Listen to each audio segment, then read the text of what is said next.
En route pour demain. Présenté par Pauline Ducamp sur BFM Business et Tech & Co. Comment être vu à vélo? Quels accessoires adopter pour se signaler aux autres usagers et surtout aux automobilistes? Eh bien, on en parle tout de suite dans ce nouveau numéro d'En route pour demain. Et oui, je suis désolée, c'est toujours l'hiver, il fait toujours nuit assez tôt. Le temps n'est pas forcément clément, mais vous êtes de plus en plus nombreux à vous équiper avec des lampes, avec des bandes réfléchissantes pour être bien vu à vélo. Alors, le code de la route a précisé il y a quelques semaines ce qui était autorisé, comme par exemple les clignotants pour changer de direction ou alors les lumières fixes supplémentaires. Ce qui était interdit aussi, comme les clignotants placés à l'arrière des vélos. Alors avant de faire le point avec la déléguée interministérielle à la sécurité routière, nous sommes allés vous rencontrer dans la rue pour voir comment vous vous équipiez, ce que vous pensiez de ce nouvel encadrement réglementaire. Alors on écoute tout de suite Marc, Joël, Vincent et Virgile, 4 cyclistes franciliens croisés ces derniers jours. Alors la communauté cycliste à laquelle j'appartiens est très étonnée de cette nouvelle réglementation, effectivement l'interdiction d'un feu clignotant arrière. Bon, le mien ne clignote pas, mais il vaut mieux être vu et éblouir un petit peu peut-être de temps en temps ces messieurs ou dames automobilistes plutôt qu'autre chose. Donc c'est assez surprenant qu'on consacre du temps à produire ce genre de texte au sujet de la sécurité. Par rapport à ce décret-là qui est sorti sur l'éclairage du clignotant, je trouve ça un petit peu ridicule, quoi. Soit disant que l'éclairage arrière clignotant aveugle. Je vois pas en quoi il aveugle plus en fixe qu'en clignotant, quoi. Pour ma part, je laisse toujours clignotant devant. Jusqu'à preuve du contraire, c'est le clignotant à l'arrière qui est interdit. Paris est une ville éclairée la nuit, donc c'est pas pour voir, c'est pour être vu. Enfin, à l'exception de certains passages comme les quais, etc. Le reste, non, je pense pas qu'on ait besoin vraiment de ce genre d'informations supplémentaires. Encore une fois, tout réside dans l'attention que vous portez aux autres sur un vélo. Je l'ai vu passer, j'avais lu des études comme quoi le côté clignotant rendait l'appréciation de la distance difficile et que donc valait mieux une lumière continue. Mais sinon, j'ai pas plus d'avis prononcé que ça. Bon alors à vous écouter, vous êtes assez sceptique sur l'encadrement des éclairages à vélo. On va tout de suite accueillir notre premier invité pour détailler cette nouvelle réglementation. BFM Business et Tech & Co présente En route pour demain, l'invité. Et nous accueillons donc en plateau Florence Guillaume, déléguée interministérielle à la sécurité routière. Merci beaucoup d'être avec nous aujourd'hui. Alors, on vous retrouve en visio depuis votre bureau. Alors, on l'entendait à l'instant dans notre micro-trottoir avec des cyclistes. Eh bien, cette nouvelle réglementation, cette entrée de l'éclairage vélo dans le code de la route, eh bien, finalement, elle n'est pas très bien comprise. Est-ce que vous pouvez nous réexpliquer très clairement ce qui est autorisé, ce qui ne l'est pas avec ce nouveau code de la route pour l'éclairage vélo? Oui, en effet, c'est indispensable que ça soit clair. Donc, j'espère apporter les précisions. Déjà, peut-être replacer le sujet pour bien rappeler que la question de la visibilité, elle est extrêmement importante pour les cyclistes. Le sujet, c'est pas forcément que les cyclistes voient les voitures, ils voient toujours les voitures arriver. Les voitures, généralement, c'est très rare qu'elles aient pas leur phare, donc on voit les voitures arriver. Le sujet pour les cyclistes, c'est d'être vu. Donc c'est vraiment, certes, de voir, mais surtout être vu. Donc comment on est vu? On est vu par des éclairages sur son vélo. Donc on avait des éclairages qui étaient obligatoires, qui sont globalement le feu blanc devant, le feu rouge à l'arrière et des catadioptres orange sur le côté. C'est les catadioptres, les équipements réfléchissants orange. Vraiment, ça c'est vraiment le socle de base. Ça n'a pas changé. On a un message assez fort sur la visibilité des cyclistes pour dire d'être bien vu. On appelle ça d'ailleurs même plus que la visibilité, un mot un peu savant, la conspicuité, l'art de se rendre visible. Donc, et vraiment l'idée, c'est de dire, c'est difficile de tenir un discours de conspicuité, de dire il faut que vous soyez vu, et en même temps de vous limiter dans vos éclairages. Donc, ce qu'on a voulu, c'est vous permettre d'ajouter des éclairages supplémentaires sur le vélo. Et c'est ce que permet cette nouvelle disposition. Mais par contre, ce que vous rajoutez, on les rajoute pas n'importe comment. Il faut que ça réponde en fait au code habituel des éclairages. Globalement, il faut que le blanc, ça reste toujours devant, le rouge, ça reste toujours derrière, et un clignotant, il ne peut être qu'orange clignotant. Et l'idée de ce décret, c'est de dire, c'est vrai que jusqu'à présent, il n'était pas autorisé, c'est de dire, bien sûr, on peut pas vous dire soyez visible, mais limitez vos feux, donc ok pour mettre des feux supplémentaires. Par contre, si vous mettez des feux supplémentaires, il faut que vous respectiez les lumières habituelles, parce qu'en fait, on se rend pas forcément compte, mais notre cerveau, il est complètement, instinctivement, quand il voit de l'orange clignotant, il sait que c'est du clignotant. Quand il voit un feu blanc, c'est quelqu'un qui va arriver de l'avant. Donc il faut reprendre les mêmes codes et cette disposition, ça permet surtout de dire si vous mettez des choses en plus, eh ben vous mettez des choses avec les mêmes codes de couleur. Alors beaucoup de cyclistes que nous avons croisés ces derniers jours nous disaient mais ces feux clignotants à l'arrière, eh bien ils étaient vraiment très importants pour nous puisque on était vraiment bien vus, on se signalait bien pour les automobilistes. Pourquoi avoir décidé finalement de les supprimer? Est-ce que ça pourrait évoluer à l'avenir? Alors déjà, la réglementation, c'est une réglementation qui est d'une certaine façon un peu vivante, hein, donc il y a des choses qui peuvent être adaptables. Par contre, il y a deux choses importantes. C'est un, il faut que ça corresponde globalement à une réglementation générale et que ça corresponde à peu près aux différents pays. Et surtout, en fait, ce que je disais tout à l'heure, ce qui est important, c'est que on retrouve immédiatement, en voyant un code couleur, on sait immédiatement à quoi ça correspond. Et donc, en l'occurrence, un feu arrière, il est fixe et rouge. Maintenant, vous avez les équipements que vous pouvez mettre sur le vélo, mais vous avez aussi des équipements que vous pouvez mettre sur vous. Et si vous voulez, vous craignez de pas être bien vu, par exemple, ou quand vous tournez, vous avez des gilets, vous avez également des sacs à dos, vous avez même parfois des casques, où vous avez des lumières clignotantes qui peuvent s'activer, où vous avez également un rappel de lumières arrière qui peuvent être activées en rouge. Donc généralement, vraiment, ne craignez pas, dès lors que vous êtes à vélo, que vous avez les équipements de base, et voire qu'en plus vous avez des équipements supplémentaires, vous allez être vu. Soyez rassurés. Justement, comment est-ce qu'on conçoit une nouvelle réglementation? Parce que là, on le voit, il y a eu Flores depuis quelques années, justement, de toutes ces nouvelles lumières, ces lumières connectées qui font clignotant sur le casque, sur la veste. Justement, comment on suit un peu les évolutions techniques? Comment on les intègre dans le code de la route? Vous travaillez avec les associations, c'est une étude de plusieurs mois. Comment vous concevez cette réglementation?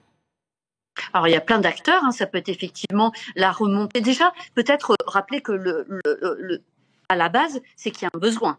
C'est que où il y a une réglementation qui manque, ou alors il y a une réglementation qui paraît pas adaptée, ou une réglementation tout simplement qui n'existe pas, parce que typiquement quand non pas on parle de vélo, mais les trottinettes électriques sont arrivées, il fallait savoir où est-ce qu'elles allaient sur la chaussée. Donc déjà le besoin. Ensuite, après, il y a plusieurs acteurs qui peuvent s'emparer des sujets. Bien sûr, il y a les associations, c'est très important.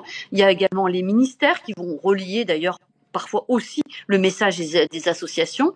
Et vous avez des instances, notamment comme le Conseil national de sécurité routière, qui s'emparent des sujets d'actualité, des sujets manquants ou des choses qui lui paraissent importantes de voir évoluer. Et donc tout ça, en fait, va générer déjà une demande. Et là, la demande, on va l'expertiser. On va l'expertiser à l'aune de différents regards. Bien sûr, pour la délégation à la sécurité routière, la partie sécurité routière, on va souvent travailler aussi avec les transports quand il s'agit d'une question d'infrastructure. Donc, on mélange, les différentes expertises. Et généralement, quand c'est dans le code de la route, ça veut dire que c'est passé par un décret, et un décret qui est passé devant le Conseil d'État. Où là, on va se présenter devant le Conseil d'État avec une évolution du texte. On présente donc le texte au Conseil d'État et après, il est publié. Voilà, c'est un mécanisme, en fait, globalement, ce qu'il faut en retenir, c'est que c'est interministériel, que ça répond à un besoin, une demande, et que ça répond à une expertise, parce qu'il faut voir effectivement justement les impacts, les effets de bord, et surtout comment ça s'insère dans une circulation plus générale, parce que notre enjeu fondamental aujourd'hui, c'est le partage de la route, et le partage de la route entre des modes de déplacement qui sont pas forcément de la même masse, de la même vitesse, et qu'il faut donc voir comment tout ça s'organise le mieux.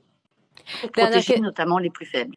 Bon, Florence Guillaume, vous avez intégré dans le code de la route toutes ces nouvelles lumières, ces lumières supplémentaires utilisées par les cyclistes. Quelles sont les prochaines thématiques sur lesquelles vous êtes en train de travailler pour allier sécurité et vélo, puis qu'on verra peut-être demain dans le code de la route? Alors, on a plusieurs chantiers parce que c'est vraiment notre rôle et notre mission que d'accompagner en sécurité l'essor des nouvelles mobilités et du vélo en particulier. Donc, la visibilité, on en a parlé. Évidemment, les infrastructures qu'on travaille, c'est beaucoup le ministère des Transports qui travaille, c'est pour travailler cette cohabitation sur la route et ce partage de la route qui est essentiel. On a le sujet de réglementation des vélos et notamment sur le transport des enfants.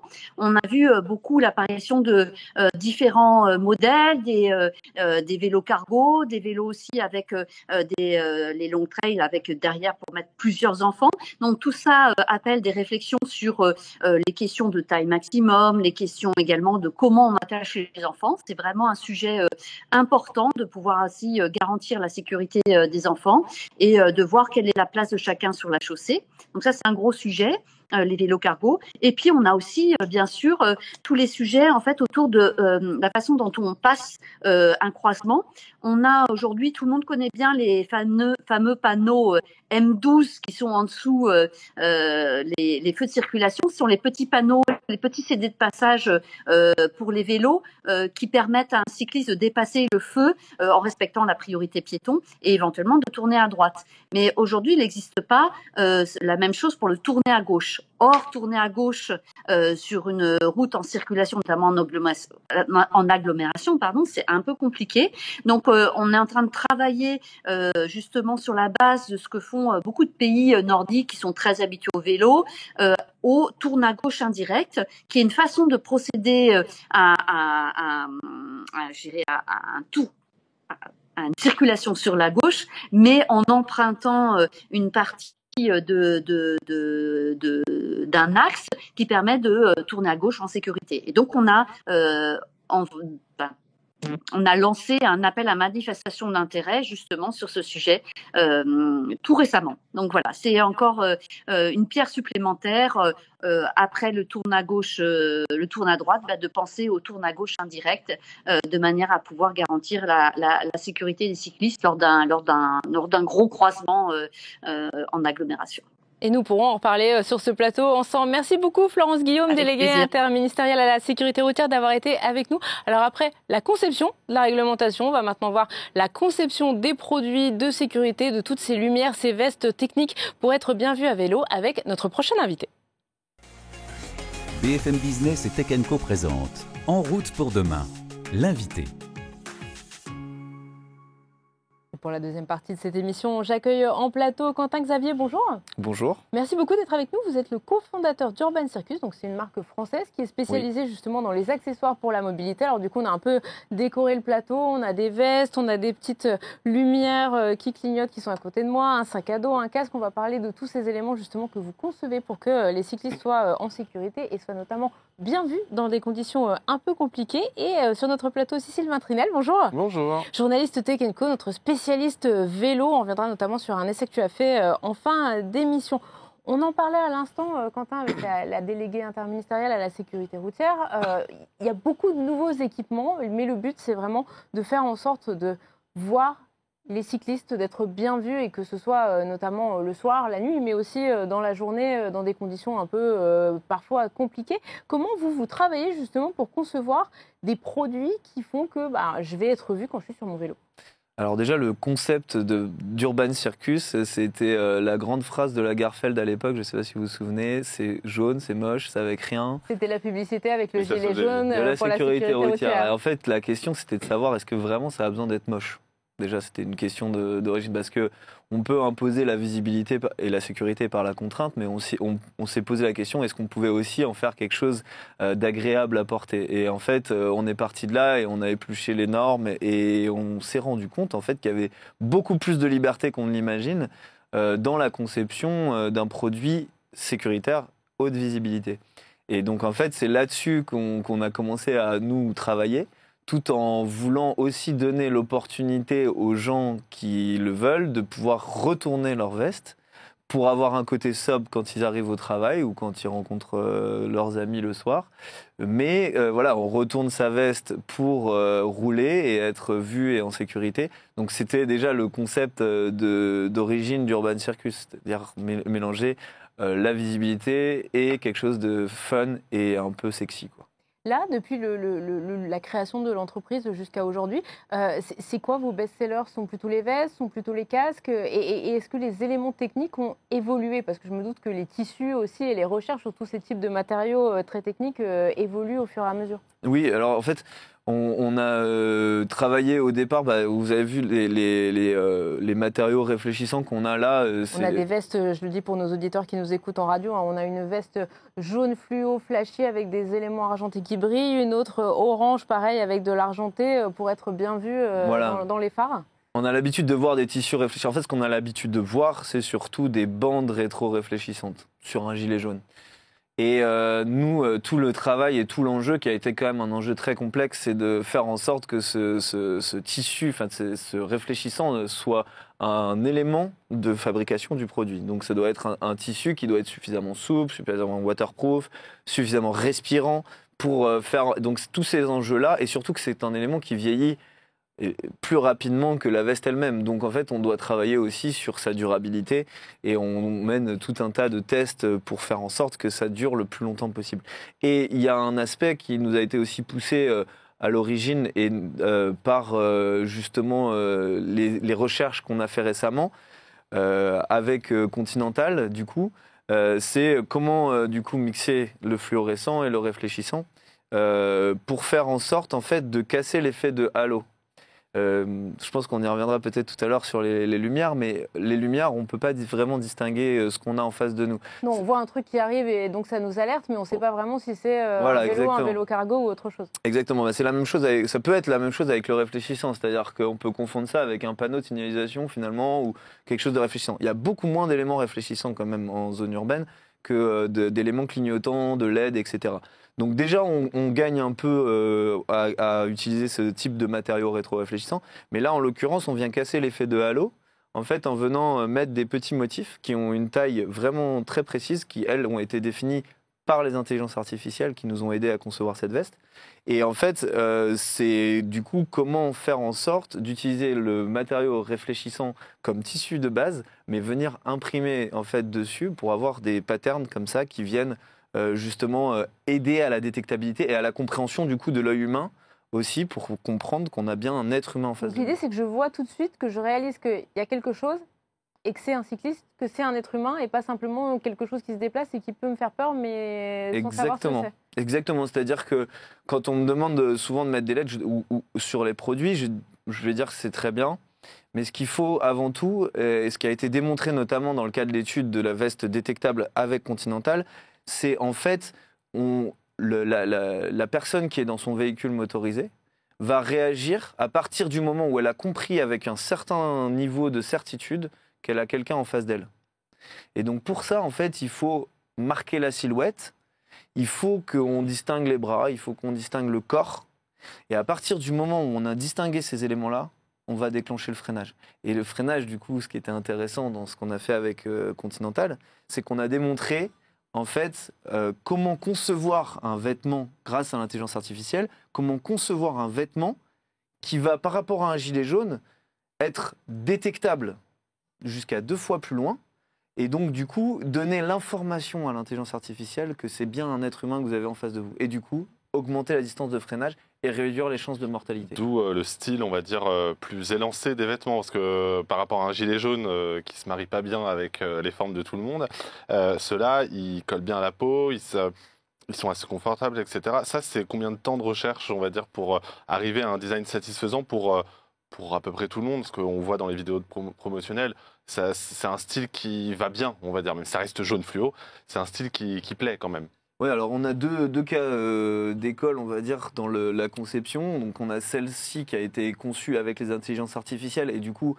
on a passé l'équivalent de 3 ans quasiment. En fait, on devait faire des tests où en fait on a mis beaucoup de vêtements, en fait, vestes et de vêtements même sans rétro-réfléchissant, devant les intelligences artificielles des voitures.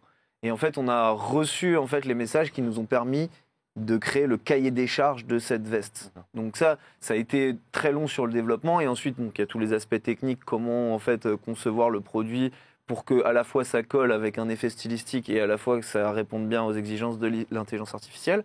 En ce qui concerne les produits, nous on a produit par exemple toute une collection pour Aigle. À l'époque, ce qu'on a fait, c'est qu'on a utilisé des tissus rétro-réfléchissants et en fait il y a du coup jusqu'à 3 traitements dessus qui vont venir utiliser de la chaleur, donc on peut abîmer la fibre, etc.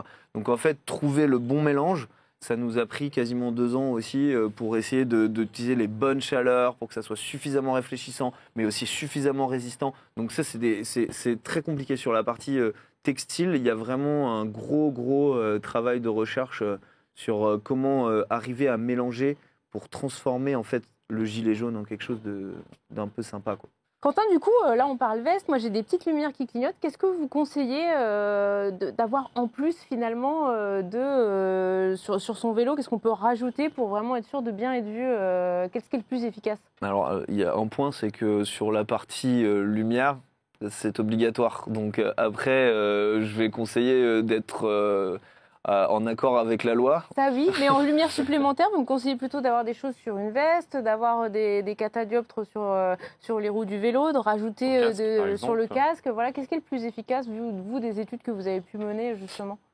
Moi, sur la partie études, elle s'adresse surtout à la partie textile. Donc le casque, moi, je trouve ça très efficace, honnêtement. Encore une fois, il faut avoir conscience que, par exemple, nous, on est vraiment parti sur l'idée d'un casque qui soit 100% réfléchissant. C'est le premier casque du genre, mais nous, on s'est fixé là-dessus parce qu'on veut des dispositifs qui soient dits passifs plutôt que des dispositifs actifs qui vont potentiellement avoir un effet éblouissant. Après, je trouve qu'il y a une certaine efficacité quand même au niveau du casque. Il y a des marques qui sont très bien, comme Lumos ou même Override, etc., qui ont intégré en fait directement les lumières à l'avant et à l'arrière, les dispositifs de freinage, etc. Je pense surtout que les gens se sentent protégés avec ça. Donc c'est assez efficace de ce point de vue-là. Après, les lumières sur le vélo sont obligatoires, donc il n'y a même pas besoin de faire beaucoup d'études pour se dire, voilà, on doit respecter la loi et on doit posséder ces éléments en plus. Il faut faire attention à celles qu'on rajoute d'ailleurs sur le vélo, parce que là aussi, il ne faut pas rajouter trop de lumière sur le vélo, exact. Parce qu'il y a des règles, des lois en place. Ce dont on parlait au début avec la déléguée interministérielle à la sécurité routière. C'est vrai. Merci beaucoup Quentin Xavier d'avoir été avec nous aujourd'hui. On termine cette émission avec l'essai de la semaine. BFM Business et Tech & Co présente En route pour demain, l'essai. L'essai de la semaine, Sylvain, c'est avec toi. C'est un vélo électrique. Exactement, c'est le E1 d'Ellipse, une marque qui est revenue à l'actualité parce qu'il propose de reprendre les vélos Angel qui sont désormais en perdition, on le sait. Eh bien, c'est un petit vélo électrique qui change un peu des véhicules à 50 000 € qu'on a dans Route pour demain. Pas que dans Route, on en a même des plus chers des fois, mais aussi des moins chers. C'est vrai, effectivement. Non, c'est un vélo que je voulais tester parce que, en fait, en matière de design, c'est un vélo qui est au catalogue d'Ellipse depuis quelques temps déjà. C'est un vélo qui est très design, très urbain en fait dans sa conception. On a un vélo malgré tout qui est relativement discret en fait parce que ça ressemble pas à un vélo du futur comme pouvait l'être le Angel ou chez Van Moof, comme on peut le voir d'ailleurs sur ces images, hein, le vélo est très bien fini, honnêtement vraiment on a du style lorsqu'on voyage en ville avec ça, et d'ailleurs c'est totalement son but, c'est pour faire des balades en ville ou pour aller au travail avec. Vous n'allez pas partir en randonnée avec, il n'y aura pas assez d'autonomie. On peut compter, je pense, sur à peu près 2 jours d'autonomie si vous faites 10 km aller et retour. C'est ce que je fais et honnêtement, je m'en suis plutôt bien sorti. L'un des gros intérêts de ce vélo, c'est qu'il ne dispose d'aucune connexion obligatoire à une application. Donc vous pouvez très simple d'utilisation. Exactement, vous pouvez le déverrouiller, etc. directement depuis le vélo. Et surtout, il y a on l'a vu à l'instant, des clignotants. Et ça, c'est quand même pratique, même si ça n'empêche pas de faire le signe avec le bras, et c'est d'ailleurs obligatoire. Les clignotants apportent une information supplémentaire qui n'est pas interdite par la loi. Et surtout, je le disais, c'est un vélo qui est particulièrement léger. Donc en fait, lorsque vous allez partir, parce que c'est un single speed, donc une seule vitesse, vous allez très vite vous retrouver à 25 km/h parce qu'il ne fait que 17 kg et honnêtement c'est plutôt léger, donc clairement une belle surprise. Moi pendant une semaine, je n'avais que celui-ci. J'ai aussi beaucoup aimé la selle qui est suspendue, qui permet notamment de passer les fameux pavés que l'on voit sur les vidéos.